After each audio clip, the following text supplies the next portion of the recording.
Bonjour à tous, je suis Marie Hénard de SteamShift. SteamShift est une équipe d'entrepreneurs, chercheurs, ingénieurs et designers spécialisés dans la réinvention au service de la transition environnementale.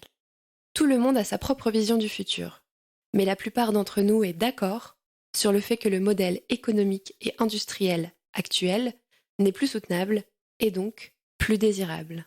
Quel serait le nouveau récit pour notre société ? C'est pour répondre à cette question et nourrir nos imaginaires que nous avons créé ce podcast Dessine-moi un futur désirable.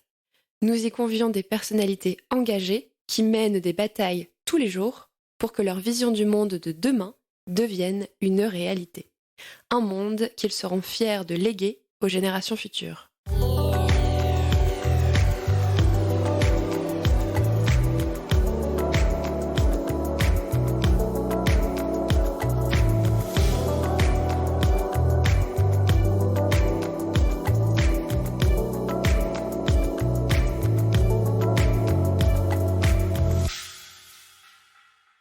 Aujourd'hui, on accueille Fabrice Bonifay, directeur développement durable et qualité sécurité environnement chez Bouygues.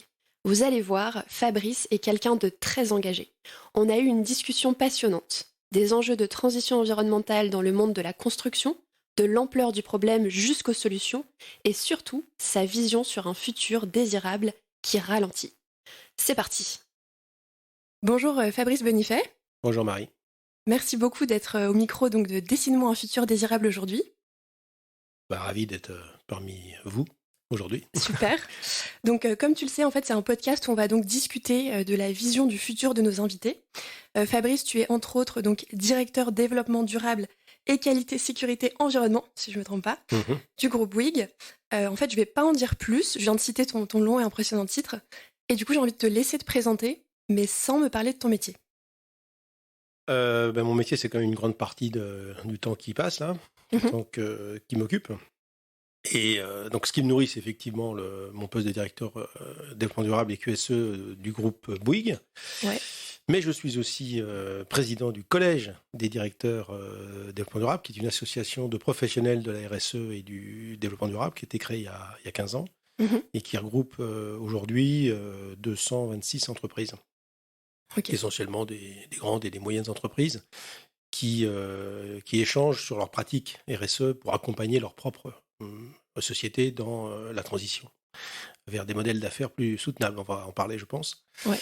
Et je suis aussi administrateur des think tank The Shift Project, qui a été créé il y a 15 ans par Jean-Marc Jancovici, que plein de gens connaissent, enfin tous ceux qui s'intéressent à ces sujets. Et aussi co-auteur d'un ouvrage qui est paru l'an dernier, qui s'appelle Entreprise contributive, concilier monde des affaires et limites planétaires, coécrit avec Céline Puffardichvili, qui est la DG de l'agence Look Sharp. Et on a écrit ce livre ensemble pour apporter un apport méthodologique pour les entreprises qui souhaitent engager une transition rapide. Parce que le but du jeu, c'est d'aller vite maintenant, compte tenu du temps qui reste. Ouais. Et donc, on fait beaucoup de promotion pour ce livre qui s'appuie à la fois sur une méthode, mais aussi sur des exemples inspirants issus des entreprises qui ont mis en place ce modèle d'entreprise contributive. Ok. Voilà, donc j'enseigne aussi dans quelques écoles sur les sujets de construction durable et de RSE. Et puis la nuit, je dors. Voilà. Oui, dans ta journée, t'as le temps de dormir quand même. Voilà, un petit peu. Enfin, la journée, peut-être pas trop, mais la nuit, oui. Oui, c'est important. Ok, bah écoute, merci beaucoup déjà pour cette présentation. On voit que tu es effectivement hyper engagé, si je puis dire. Et juste par rapport à l'entreprise contributive, on aura effectivement le temps d'y revenir tout à l'heure et de rentrer un peu plus dans le détail. J'ai bien évidemment des questions à te poser à ce sujet. Si maintenant on passe sur l'aspect plutôt professionnel, si je me trompe pas, depuis le début de ta carrière, tu travailles sur des sujets en lien avec l'environnement. Est-ce que ça a été un choix ? Si oui, pourquoi ? Comment ça s'est passé au début ? Oui, enfin, l'environnement et le développement durable, c'est deux choses différentes. L'environnement est une composante du développement durable, mais pendant des années, les entreprises avaient une approche de la composante environnementale qui était une approche très liée en fait à la conformité, car compte tenu du modèle économique de 100% des entreprises qui sont des modèles aujourd'hui prédateurs de ressources, le régulateur a quand même mis quelques garde-fous pour éviter que les entreprises fassent n'importe quoi, même si cette régulation est très très en deçà de ce qu'il faudrait faire réellement pour respecter les limites planétaires. Donc ce qu'on peut dire, c'est que le droit, même si pour certains est très contraignant, notamment le droit environnemental européen ou français, il est encore très complaisant par rapport à ce qu'on devrait faire si on voulait vraiment respecter le vivant. Mais malgré tout, ce droit environnemental, il faut déjà un minimum le respecter, parce que même s'il est complaisant, il est sur certains aspects exigeant. Et les entreprises se sont dotées depuis des années de direction environnementale pour s'assurer à minima que l'entreprise respecte le droit environnemental. Et donc moi j'ai fait ça une grande partie de ma carrière quand je commençais chez Bouygues en tant que responsable environnement d'une des filiales du groupe. Et fallait s'assurer bien sûr qu'on était conforme, mais aussi c'était le début de la mise en place des systèmes de management de l'environnement, donc les fameuses normes ISO 14001 dans les années 90, qui incitaient les entreprises à aller au-delà en fait de la conformité précisément, donc de mettre en place une approche dite d'amélioration continue de la performance environnementale par rapport aux aspects environnementaux significatifs identifiés par l'entreprise. Donc il y avait déjà cette notion d'aller au-delà parce que il y avait deux types d'approches. Il y avait l'approche hard law, donc on respecte la loi, rien que la loi, et on ne va pas au-delà. Mais déjà, à cette époque, dans les années 90, on s'apercevait que ce n'était pas suffisant pour maintenir en bon état les écosystèmes, les ressources, etc. Et donc il y avait déjà le début de la part de ce qu'on appelle la soft law, l'idée de pousser les entreprises à embrasser des démarches dites volontaires pour aller au-delà. Donc, il ne fallait surtout pas les contraindre, mais il fallait les inviter à mettre en place des démarches de leur propre chef pour qu'elles s'imposent des contraintes supérieures à ce que la loi exigeait, pour faire mieux que la loi, en fait. Voilà, d'où l'idée de ces démarches ISO 14001. Et c'était devenu un enjeu d'image à l'époque. Il fallait à la fois respecter la loi, mais être aussi certifié ISO 14001, parce que ça donnait aux entreprises un surcroît de garantie aux parties prenantes, comme quoi l'entreprise s'occupait bien de ces sujets-là. Ok. Donc ça, c'était les prémices d'une approche plus globale qui est arrivée un peu plus tard, lorsque l'enjeu climatique est revenu au-dessus de la pile, parce qu'en fait cet enjeu climatique, ça fait des années qu'il existe, mais il a été inaudible, invisible pendant des décennies. Et à partir de quand, justement, si tu as à peu près c'était à partir du 3e rapport du GIEC, donc c'était il y a une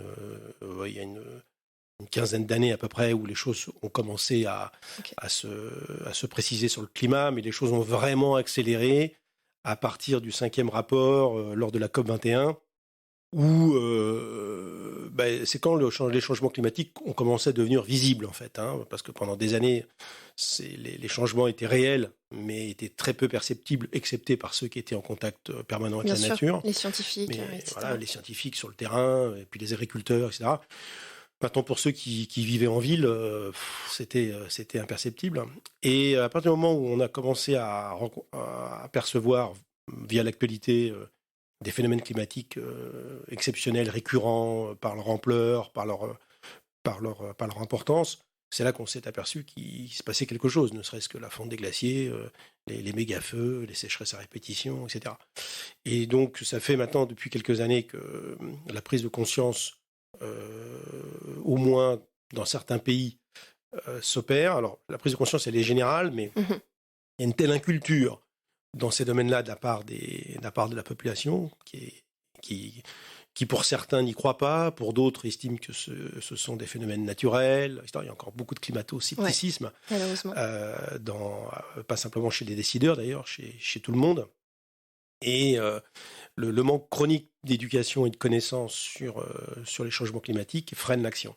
D'ailleurs, c'est l'un des deux principaux freins à la mise en place d'un nouveau modèle. C'est l'ignorance, en fait, des gens, tout simplement, sur ces sujets.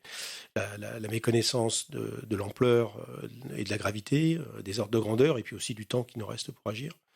Donc ça, c'est le premier levier de l'inaction. Puis le deuxième levier de l'inaction, c'est qui est le fait que les médias, on parle peu, on parle mal quand ils en parlent. Ouais. Et ça entretient quelque part un doute sur la gravité du sujet. Et aussi, ça entretient l'idée qu'on va pouvoir trouver des solutions technologiques à un problème qui ne se résoudra pas qu'avec de la technologie, loin s'en faut, mais qui se résoudra probablement par l'émergence d'un nouveau modèle de société basé sur beaucoup plus de sobriété de la part de ceux qui aujourd'hui consument, et le terme est choisi, consument la planète, c'est-à-dire par leur mode de vie, utilisent beaucoup trop de ressources ou émettent beaucoup trop de gaz à effet de serre. Donc voilà la différence entre simplement s'occuper de l'environnement au sens classique du terme, donc conformité, et aller au-delà, c'est-à-dire avec des approches de système de management, jusqu'à maintenant la remise en cause des modèles d'affaires des entreprises pour tenir compte des limites planétaires, parce que là on vient de passer un cap supplémentaire, c'est-à-dire que voilà, là il ne s'agit plus simplement de respecter la loi, il s'agit de se resynchroniser par rapport aux 9 limites planétaires identifiées par les scientifiques. On en a déjà dépassé 6. Ouais.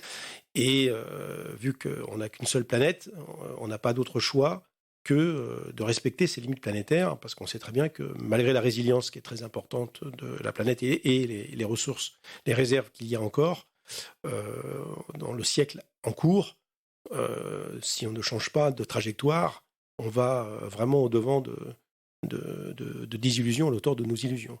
Donc voilà, c'est notre travail maintenant de responsable RSE, d'expliquer ça sans stigmatiser quoi que ce soit. Ça ne sert à rien de toute manière, mais en essayant de présenter les faits scientifiques qui pourraient servir de starter en fait à l'émergence d'un nouveau modèle. Et ça, c'est mon travail de tous les jours, au sein de Bouygues déjà, au sein de l'association C3D, et au-delà en tant qu'activiste de ces sujets-là dans ma sphère d'influence. Bah écoute, merci beaucoup Fabrice, c'est hyper complet. On se rend bien compte que du coup par ton parcours professionnel, tu as vraiment observé toute l'évolution que tu nous as partagée, et c'est vraiment très très inspirant. Moi j'aurais envie de rebondir sur le changement de trajectoire. On sait qu'on doit changer cette trajectoire. On sait notamment que elle fait appel à des enjeux forts, notamment pour le domaine de la construction, que tu connais très bien.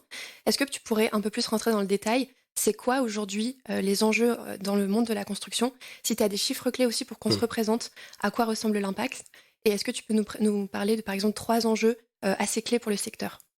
Oui, alors le secteur de la construction, c'est l'un des enjeux avec les transports les plus polluants qui existent au monde, de par la nature de son modèle. Parce qu'on utilise énormément de matériaux, donc il faut les matériaux, bien sûr, on va les chercher dans la nature, comme tout business, mais pour construire des bâtiments, il faut beaucoup de matériaux en volume. Et donc les enjeux sont multiples au niveau environnemental. Alors il y a des enjeux sociaux aussi, mais on va faire un focus sur l'environnement là. Les enjeux sociaux sont liés en fait à l'accès au droit au logement pour les gens, ne serait-ce que ça. C'est un enjeu en tant que tel. Mais on ne va pas résoudre l'enjeu social sans résoudre l'enjeu environnemental. Les deux fonctionnent ensemble. Et donc, pour construire avec moins d'impact, et même avec zéro impact, si on veut vraiment se conformer aux limites planétaires, c'est comme le but du jeu. Je rappelle que l'objectif, c'est pas de faire moins mal, c'est de faire bien. Voilà. Et de faire bien, ça veut dire compatible avec les limites planétaires. Et on y arrive ça, à construire avec zéro impact aujourd'hui ? Alors non, on n'y arrive pas à l'échelle qu'il faudrait faire à l'échelle, enfin au niveau planétaire. Donc ça, c'est sûr qu'on n'y arrive pas du tout. Mais par contre, la bonne nouvelle, c'est qu'il y a des solutions pour le faire. Donc après, ça va être une question de volonté politique, de flécher la régulation pour tendre vers ces modèles-là, et de formation également des professionnels du secteur pour qu'ils apprennent à construire selon ce modèle-là. Et donc c'est là que les difficultés commencent. Alors pourquoi ça pollue ? Parce qu'en fait on utilise massivement des matériaux pondéreux et un liant qui s'appelle le béton et qui lui-même fortement émetteur de CO2, c'est 8% des émissions de gaz à effet de serre au niveau mondial, et auquel on rajoute de l'acier qui lui aussi pollue énormément pour sa fabrication. Et ce cocktail, donc ciment plus acier qui fait du béton, sans compter le problème du sable. Le secteur du bâtiment, c'est 50 milliards de tonnes de sable utilisées sur la planète tous les ans pour fabriquer des infrastructures et des bâtiments. Eh bien, ça contribue énormément au changement climatique, parce que si vous rajoutez à ça ensuite l'énergie de fonctionnement de ces bâtiments, eh bien, vous arrivez à un total en France autour de 25% des émissions de CO2 qui sont liées à cette industrie, ce qui est énorme, un quart. Effectivement. Donc, l'enjeu, c'est de décarboner tout ça.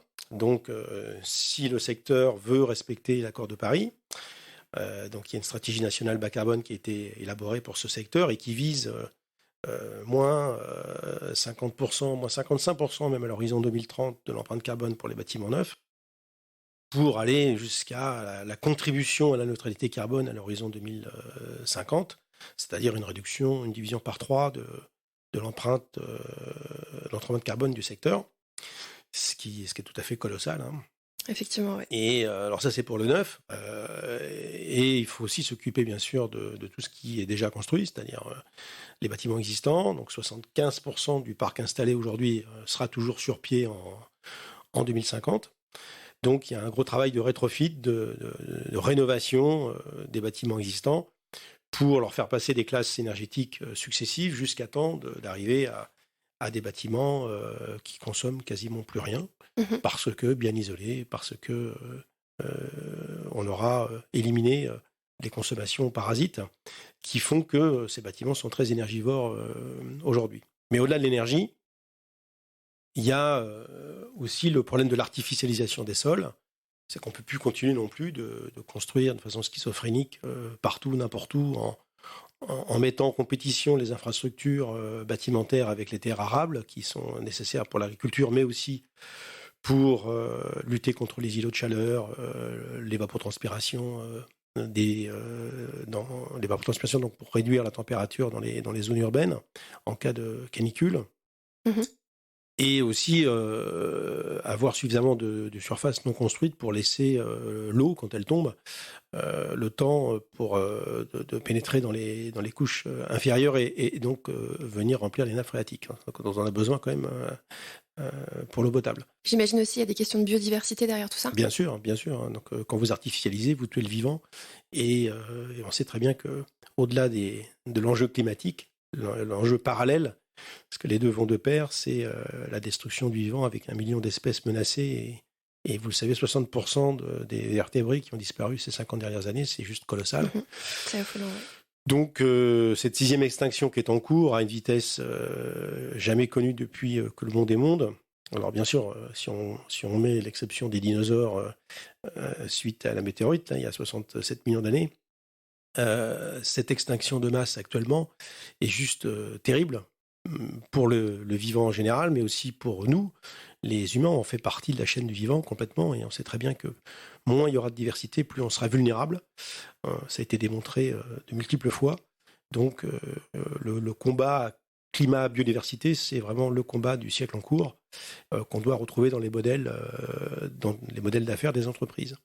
Et donc, dans la construction, dans la construction, j'imagine que oui, enfin, il fallait présenter quand même un petit peu les enjeux. Bien évidemment. Voilà, et donc les solutions pour construire d'une façon plus responsable, c'est d'abord utiliser des matériaux de construction qui émettent moins de carbone, donc les matériaux biosourcés, bien sûr, mais on sait très bien qu'il n'y aura pas assez de matériaux biosourcés par rapport à la démographie mondiale. Donc on ne pourra pas tout faire en bois, c'est souvent la question qu'on pose, ou en terre crue. Il va falloir qu'on continue d'utiliser du béton.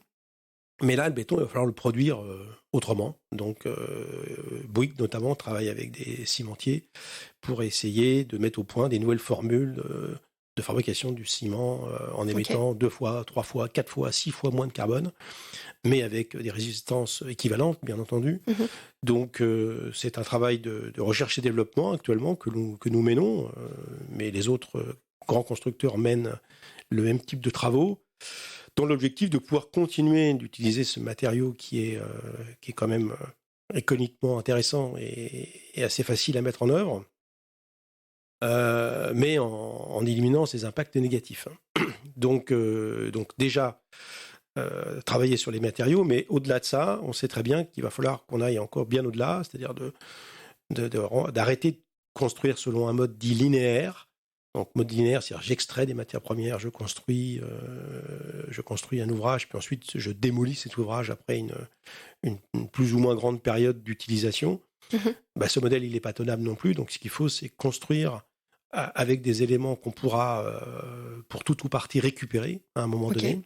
Donc comme des briques de Lego, pour certains types d'éléments, pour qu'on puisse leur donner une deuxième, voire une troisième vie, et donc limiter le recours aux industries extractives, c'est-à-dire qu'à chaque fois que vous construisez un bâtiment, si vous devez aller chercher des matières premières vierges pour élaborer les éléments constitutifs du bâtiment, et bien forcément, vous allez petit à petit tirer sur les ressources naturelles des carrières, et tout ça, c'est préjudiciable à la fois à la maintenabilité des stocks, mais aussi à la biodiversité, parce que bien sûr, à chaque fois que vous allez faire des trous quelque part pour des carrières de calcaire, de cuivre, etc., vous abîmez forcément le vivant. Et donc l'idée, c'est de pouvoir faire durer beaucoup plus longtemps les éléments constitutifs du bâtiment, y compris concernant ceux qui participent à la structure du bâtiment. Donc en pouvant, soit en les réutilisant tels que, donc des briques élémentaires, soit en les recyclant, sachant que le recyclage, c'est déjà une défaite, mais c'est toujours mieux que d'aller chercher des matières vierges dans la nature, de manière à ce qu'on puisse abaisser cette pression sur les ressources. Donc ça, c'est l'un des premiers leviers qu'il faut pouvoir activer le plus vite possible pour baisser l'empreinte, pour tendre vers une empreinte nulle. Donc plus de recyclage, mais surtout plus de réemploi. C'est le réemploi la première chose qu'il faut pouvoir privilégier. Et pour ça, il faut que les maîtrises d'ouvrage, donc ceux qui sont les prescripteurs des bâtiments publics, privés, partout dans le monde, parce que bien sûr tout ça, c'est pas propre à la France, partout dans le monde, prescrivent, exigent de la part des constructeurs qu'une part grandissante, donc ça peut être 5% au début, et puis ce sera 100% dans 20 ans ou dans 30 ans, soit issue du réemploi ou du recyclage. Donc ça, c'est le premier levier. Puis le deuxième levier, pour construire avec une empreinte bien meilleure, c'est d'augmenter l'intensité d'usage des ouvrages. Donc, on a des bâtiments aujourd'hui qui sont structurellement sous-utilisés, mais vraiment à un point qui en devient même indécent. Tu penses aux bureaux, par exemple ? Mais pas seulement, aussi les logements, les bureaux, bien sûr, tout ce qui est bureaux dans le secteur public, le secteur privé, qui sont utilisés entre 15 et 20% du temps, mais les collèges, les bâtiments publics comme les conservatoires, tout type de bâtiments, qui ont des temps d'utilisation de quelques heures par semaine, et le soir, les jours fériés, et même dans la journée, avec notamment l'émergence du télétravail. Aujourd'hui, il y a beaucoup d'espaces structurellement sous-utilisés, donc il faut repenser l'utilisation des espaces, tout simplement, de manière à ce que les utilisateurs principaux d'un ouvrage puissent cohabiter avec des utilisateurs secondaires à certaines périodes, avec donc des garanties de service, de sécurité, bien sûr, que les sociétés peuvent apporter. Mais l'objectif, c'est que les bâtiments, sur l'ensemble des surfaces disponibles, soient plus utilisés, tout simplement. Alors, c'est quoi l'intérêt ? D'abord, que ça permet d'avoir des bâtiments plus rentables, parce que, bien sûr, chaque utilisateur paiera en fonction de la demande de surface. Et ça permettra d'avoir des actifs mieux rémunérés en termes d'exploitation. Et puis, ça permettra surtout de moins construire parce que en fait, il y a beaucoup trop d'ouvrages aujourd'hui qui sont insuffisamment utilisés. Et donc, ça permettra peut-être à terme, d'ici une génération, de remettre de la nature en ville, de baisser la densité, c'est contre-intuitif, mais de baisser la densité urbaine, de manière à remettre du vert, des corridors, des trams verts, des trams bleus dans les villes, pour les faire respirer, parce qu'on sait très bien, on l'a bien vu pendant la pandémie, qu'il y a un besoin de verre, en fait, d'une façon générale, parce que les gens se sont aperçus quand même qu'on pouvait difficilement vivre sans cela. Et pour ça, il faut qu'on ait des bâtiments qui soient notablement plus utilisés. Alors, c'est-à-dire pour Bouygues, ça ne veut pas être bien. Oui, ça renverse votre business model, en fait. Oui et non, ça le déporte, disons, vers l'aval, c'est-à-dire vers l'exploitation. Ça tombe bien, Bouygues est en train d'acquérir Equance, qui est spécialiste du multitechnique, du facility management. Donc ça, c'est l'un des apports de Bouygues d'être un groupe diversifié, d'avoir bien sûr un leader de la construction, parce qu'il y aura toujours besoin de construire de toute manière, mais on aura de plus en plus besoin d'exploiter. Et avec cette acquisition, on se positionne vraiment comme l'un des leaders dans l'exploitation post-construction des ouvrages. Et parce qu'on sait très bien que cette exploitation, au-delà de la technique, des techniques à mettre en œuvre pour exploiter correctement un bâtiment, il y aura aussi des techniques dites de community management, donc pour faire en sorte que le bâtiment soit utilisé sur une chronotopie la plus large possible, et donc avec la meilleure intensité d'usage possible. Donc ça, c'est le deuxième levier pour atteindre les objectifs que tout le secteur doit suivre, parce qu'en fait, ces objectifs, ils sont bien au-delà d'une seule entreprise du BTP, c'est toutes les entreprises du BTP qui courent après ça. Puis après, il y a un troisième levier qui est très important, c'est bien sûr la capacité que les infrastructures auront demain à autoproduire leur propre flux physique pour le fonctionnement. Donc, c'est ce que Bouygues d'ailleurs a inventé il y a 11 ans avec le concept du bâtiment à économie positive, enfin à énergie positive exactement. Donc, qu'on avait inauguré donc à Meudon-la-Forêt le bâtiment Green Office, qui est actuellement sert de siège à la société Steria. Et donc, l'idée là, c'est que le bâtiment, grâce à des panneaux photovoltaïques, mais aussi grâce à de la cogénération éventuellement, ou de la géothermie, puisse produire des kilowattheures ou de la chaleur pour son propre fonctionnement, donc sans avoir à être dépendant d'un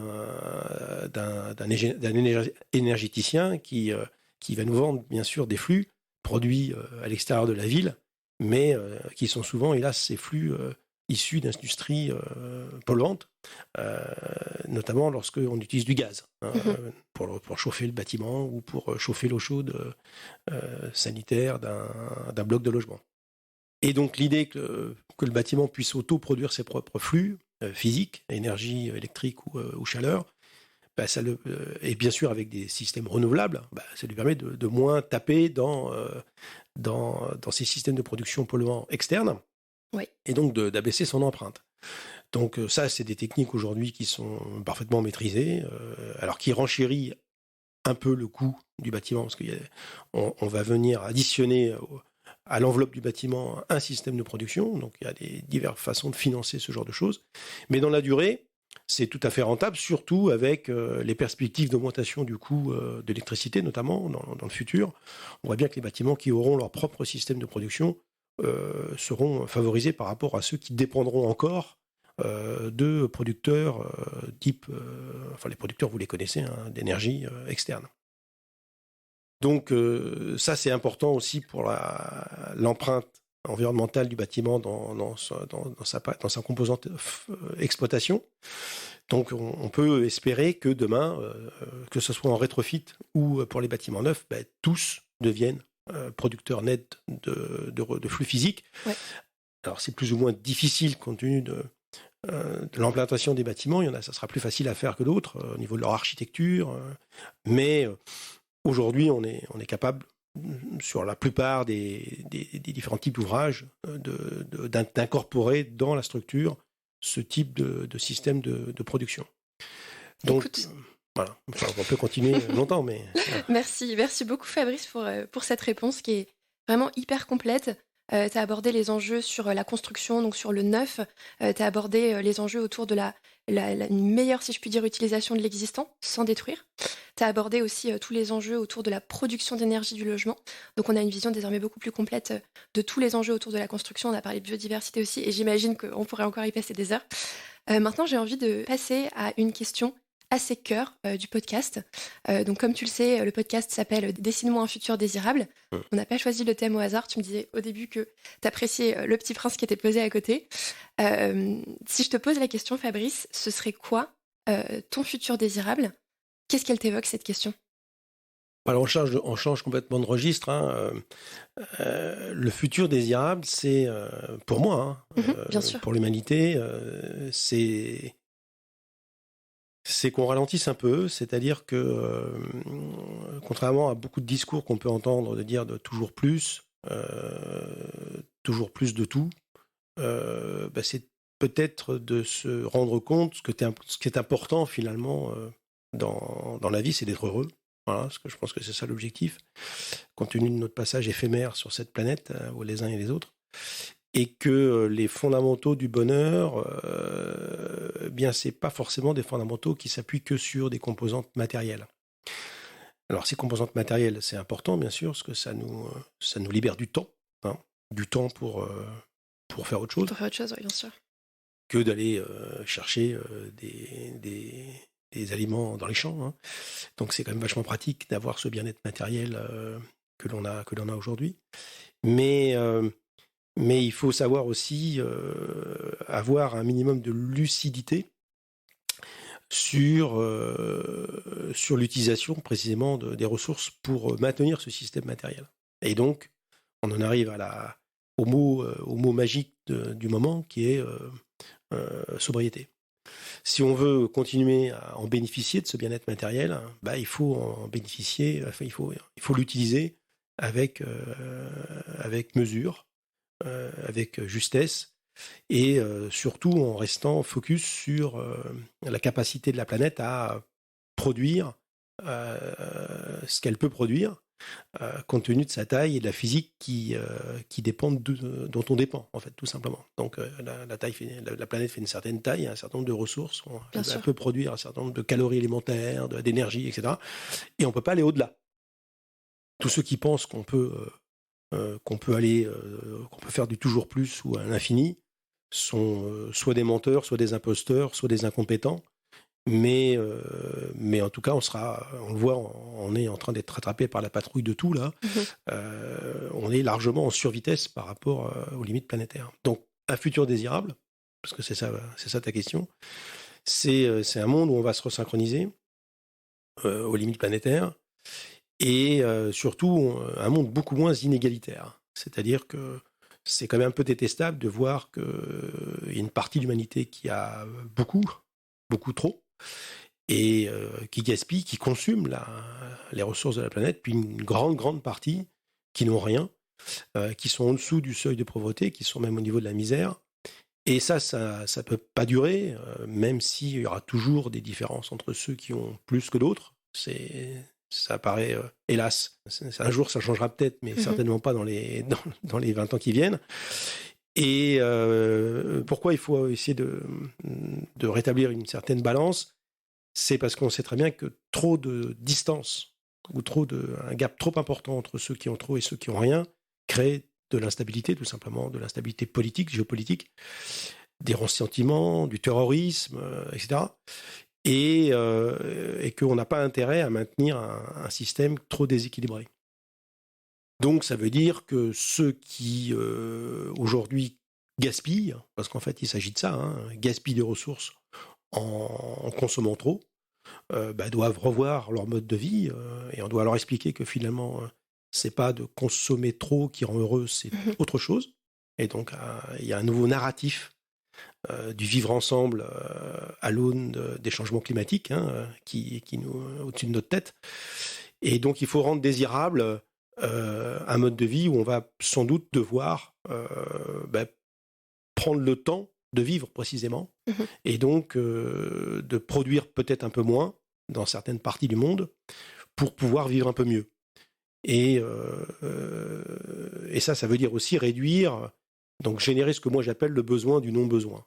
Voilà. Est-ce qu'on a besoin de prendre 10 fois l'avion dans l'année? Est-ce qu'on a besoin d'acheter 15 paires de glaces dans l'année, etc. C'est revenir à l'essentiel, quelque part. Mais revenir à l'essentiel qui est de maintenir un niveau de vie matériel acceptable, bien sûr, pour éviter ces contraintes liées à ce que l'on connaît dans les pays qui n'ont pas cette chance d'avoir un niveau de vie matériel qui nous permet d'avoir du temps pour faire autre chose.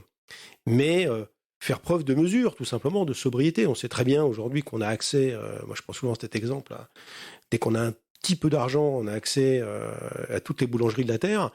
Est-ce qu'on va pour autant manger tous les gâteaux tous les matins à la boulangerie? Non, parce qu'on sait qu'il y a des conséquences. Là aussi, ce qu'il faut, c'est savoir caper ses consommations en tout domaine, en déplacement, en data, en calories alimentaires bien sûr, pour éviter de tomber dans de l'obésité généralisée de tout, hein, et qui d'abord ne nous rendent pas heureux, mais même, pire que ça, qui nous rendent malades. Ce qui est quand même un peu un comble. Donc aujourd'hui, le fait qu'on ait tout mécanisé, il y a un effet collatéral qui s'appelle l'obésité, ne serait-ce que ça, la vraie, ce qui réduit comme notablement l'espérance de vie en bonne santé. Ce qu'on peut pas dire, on peut pas dire que ce soit un effet positif du progrès, cette obésité structurelle. Bon, ça c'est un exemple parmi 1000 de ce qu'il faut pouvoir corriger demain. Du coup, je veux juste rebondir sur cette obésité structurelle dont tu parles. Ça me fait penser en fait à un ouvrage de Sébastien Boller qui s'appelle Le Bug humain, en fait, que tu connais peut-être. Oui, oui. Où justement, il explique en fait que l'homme et quelque part et la femme sont capés comme ça, et que finalement, on est dans cette logique de toujours plus. Mais du coup, comment on fait pour en sortir ? Non, mais toujours plus, c'est pas Boller qui a inventé ça. Hein. C'est connu depuis des années. C'est vrai qu'on est la seule espèce animale alors si, peut-être avec les écureuils, à vouloir stocker au cas où. Et donc, nous, quand on va à la chasse, on chasse pas pour manger, on chasse pour accumuler. Et cette façon de vivre est incompatible, bien sûr, avec une planète aux ressources finies.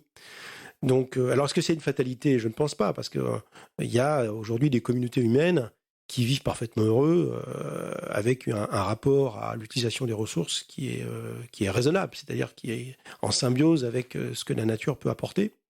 Donc, ça rejoint le problème du modèle économique, du modèle d'affaires et du modèle de société. Donc, tôt ou tard, de toute façon, il va y avoir un grand reset, car, in fine, on ne pourra pas produire ce que la planète ne pourra pas donner.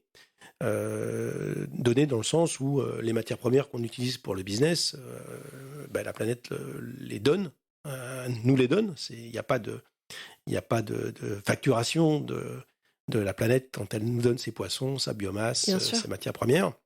Et on est pour l'essentiel des métaux, notamment qui sont nécessaires à l'industrie, déjà au stade critique des réserves. Donc pour l'argent, pour le cuivre, pour l'or même. Et donc, on voit bien qu'on ne peut pas continuer à être sur une économie de la déplétion à un rythme effréné, en utilisant des machines toujours plus grosses, pour soutenir des modèles économiques qui sont complètement désynchronisés par rapport aux vivants. Donc, de toute façon, de tôt ou tard, on sera obligé de bouger parce que, tout le monde connaît le rapport Meadows. Limite à la croissance. Et donc, c'est mathématique, de toute manière, c'est mathématique. Donc, toute la question qu'il y a derrière tout ça, c'est soit on choisit de ralentir nous-mêmes en proposant aux populations des perspectives désirables basées sur la sobriété, voilà, qui ne veut pas dire la privation, la punition, etc. Tous ceux qui contestent ce genre de discours renvoient souvent à ce qu'ils appellent eux l'écologie punitive. Mais il ne s'agit pas du tout de ça. Hein. Il ne s'agit pas de punir les gens. Il s'agit d'abord leur expliquer les enjeux et ensuite leur proposer des alternatives. Bon, voilà, prendre son vélo pour faire 1 kilomètre dans une ville, est-ce que c'est un retour au Moyen-Âge ou est-ce que c'est un retour au bon sens ? Vraie question. C'est ça la question. Hein. Et parce que si on le fait pas dans les 20 ans qui viennent, on le fera d'une façon subie. Et d'une façon subie, ça risque d'être psychologiquement différent parce qu'on va passer de l'opulence à la restriction, au rationnement, comme on a pu connaître, comme nos parents ou grands-parents ont connu pendant la guerre. Et de façon brutale. Et de façon brutale et non préparée. Et là, ça sera vraiment perçu par ceux qui le vivront comme une punition. Alors bien sûr, ils vont finir par s'y habituer parce qu'on s'habitue à tout. On a bien vu pendant le Covid que l'histoire du masque, au début, c'était vraiment impossible, on n'y arrivera jamais. Et puis les gens finissent par s'y habituer. C'est ça qui est terrible d'ailleurs dans la nature humaine, c'est qu'on finit toujours par s'habituer au pire en fait. Hein. Et parce qu'on a une capacité d'adaptation qui est extrêmement importante. Mais finalement, est-ce qu'on veut pour nos enfants Au rythme actuel des émissions de gaz à effet de serre, dans les années 2050, ils passent 2 mois de l'année sous terre pour survivre aux canicules, et que ça devienne la normalité de ces années-là, et que finalement, comme ils n'auront pas connu l'époque où on était dehors l'été, ils vont peut-être considérer que c'est la nouvelle normalité. Mais c'est quand même terrible de penser ça. Mais on y va tout droit quand même si on ne fait rien. Et donc pour éviter en fait ce type de perspective, hélas, réelle pour les générations à venir, la génération à venir, parce qu'il ne s'agit même pas de celle d'après, hein. Et je crois qu'il faut qu'on fasse preuve d'un peu moins d'égoïsme et de réalisme, pour que dès maintenant, on commence à infléchir le système économique et social pour aller vers une économie de la résilience, une économie de la sobriété, ce qui, je le répète, ne veut pas dire récession, ne veut pas dire misère, ne veut pas dire retour au Moyen-Âge au sens où les gens le comprennent, c'est-à-dire sans service et avec un bien-être matériel qui va reculer. Non. On a aujourd'hui toutes les technologies passives qui nous permettront de vivre avec un très haut niveau de vie matérielle, mais en consommant beaucoup, beaucoup moins de ressources. C'est tout à fait possible. Ça s'appelle l'économie de la fonctionnalité. C'est ce qu'on explique dans le livre avec Céline. Et cette économie-là, il faut la faire émerger le plus vite possible dans le monde entier pour baisser la pression de l'humanité sur les ressources. C'est une parfaite transition pour ma prochaine question. Avant ça, je veux juste revenir sur du coup tout ce que tu nous as partagé. Tu nous as dit beaucoup de choses. Et moi, il y a un mot que tout ça m'évoque, c'est l'harmonie en fait. Revenir à quelque chose de plus harmonieux avec la nature. On sent aussi ce besoin d'égalité qui est clé, et aussi la prise de conscience massive des limites planétaires et quelque part de respecter ces limites. Tu nous as parlé aussi de vivre ensemble, et on sent aussi la pression du temps qui fait que tout ça doit s'enchaîner à une vitesse vraiment très très rapide. Tu viens de parler donc d'économie de la fonctionnalité. Je sais que la question de l'entreprise et de sa place dans la transition, c'est une question sur laquelle tu as beaucoup travaillé. Comment tu percevrais la place de l'entreprise dans ce futur désirable ? En fait, il y a 3 types d'acteurs, hein.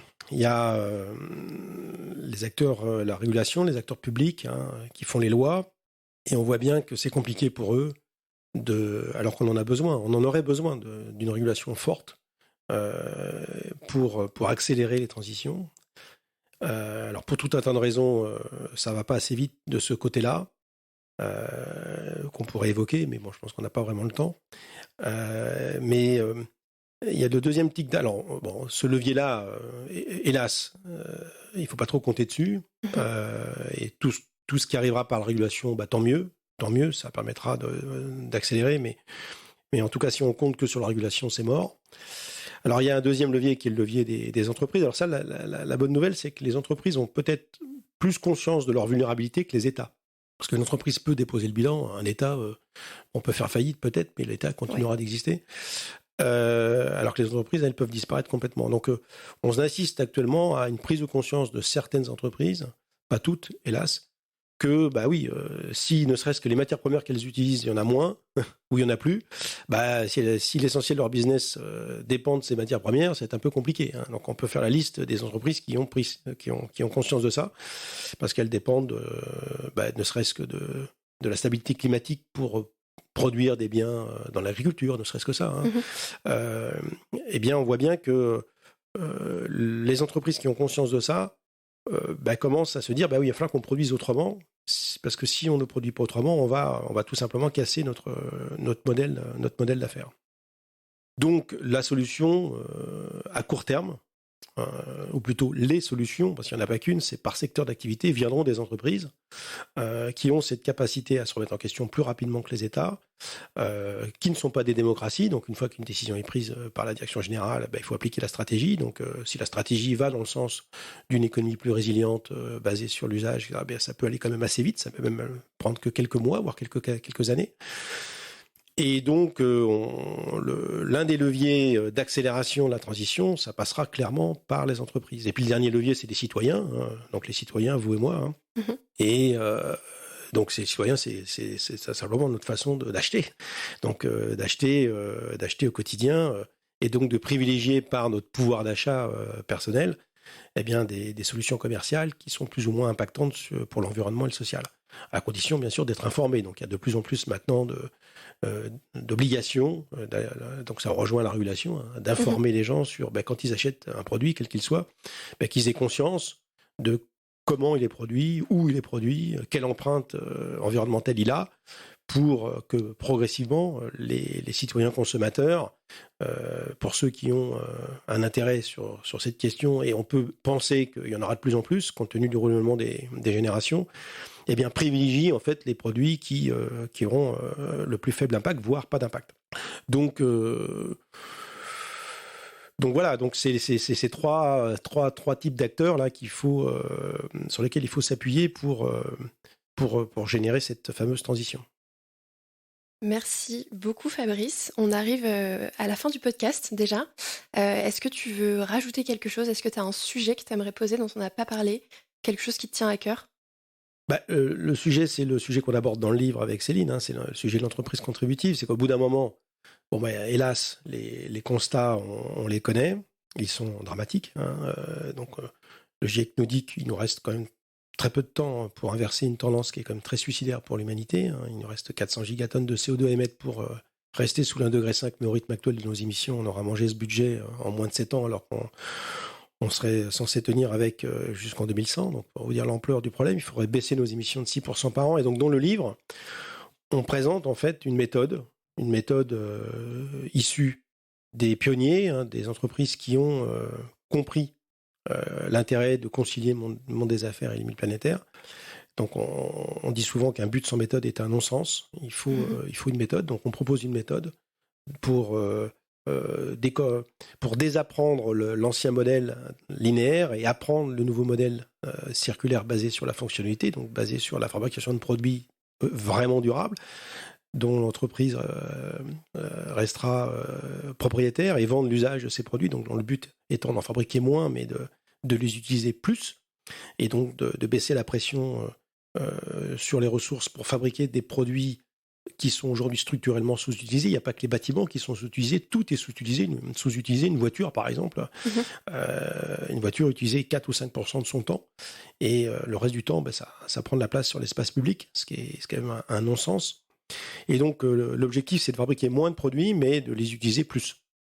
Donc, cette économie de la fonctionnalité, qui existe déjà pour nombre d'industries, mais qui est loin d'être majoritaire, c'est l'une des solutions, c'est pas la seule, mais c'est l'une des solutions présentées dans ce livre. Et on démontre qu'on peut aussi gagner de l'argent avec ça. Et le gros avantage, c'est que la pression sur les ressources est bien moindre. Donc, quand même, le but du jeu. Donc moi, ce que j'invite les auditeurs là, de ce podcast à lire le livre, hein, ne serait-ce que ça, là, et à le faire connaître. Bien sûr, on vous mettra toutes les informations dans la description, bien évidemment. Et l'objectif étant de créer un mouvement positif, ce que nous on appelle dans le livre la Ola de l'entreprise contributive, parce qu'on n'a pas besoin d'avoir une majorité d'entreprises ou de citoyens qui sont convaincus par ce genre de théorie pour que ça se déploie. Hein. On sait très bien qu'il y a des spécialistes qui nous disent que s'il y a 5 ou 6% des entreprises qui utilisent ce principe-là, l'ensemble de l'écosystème économique basculera, parce que ça sera juste une révélation du bon sens. Donc, on n'en est pas encore à 5 et 6%, mais dans le temps qui nous reste, c'est de faire en sorte de faire connaître ce concept de l'entreprise contributive, qu'on n'a pas du tout inventé d'ailleurs, hein, qui a été inventé par des pionniers. Mais le propre des pionniers, c'est que lorsqu'ils proposent une nouvelle idée, la plupart du temps, au début, cette idée est ridiculisée, ensuite elle est combattue, puis après elle finit par s'imposer comme une évidence. C'est pas de moi, mais je reprends souvent cette citation. Et on peut espérer que c'est ce qui arrivera pour le concept de l'entreprise contributive. Super, merci beaucoup Fabrice, merci beaucoup pour cet échange et tous tes partages. Pour te remercier de ta participation au podcast, on t'offre avec grand plaisir un exemplaire du Petit Prince. Je sais que tu l'as lu, donc voilà, ce sera un livre à repasser. On l'a dédicacé et on a mis une petite touche qui devrait particulièrement résonner pour toi. t'a proposé d'arrêter de compter les étoiles. Voilà, je sais pas si tu as la référence. On te remercie beaucoup. Merci beaucoup, Marie. À bientôt. Merci, à bientôt. C'est déjà la fin de cet épisode. Merci d'avoir écouté jusqu'au bout. Vous trouverez toutes les références dans la description du podcast et sur le site de SteamShift. À très vite dans un prochain épisode.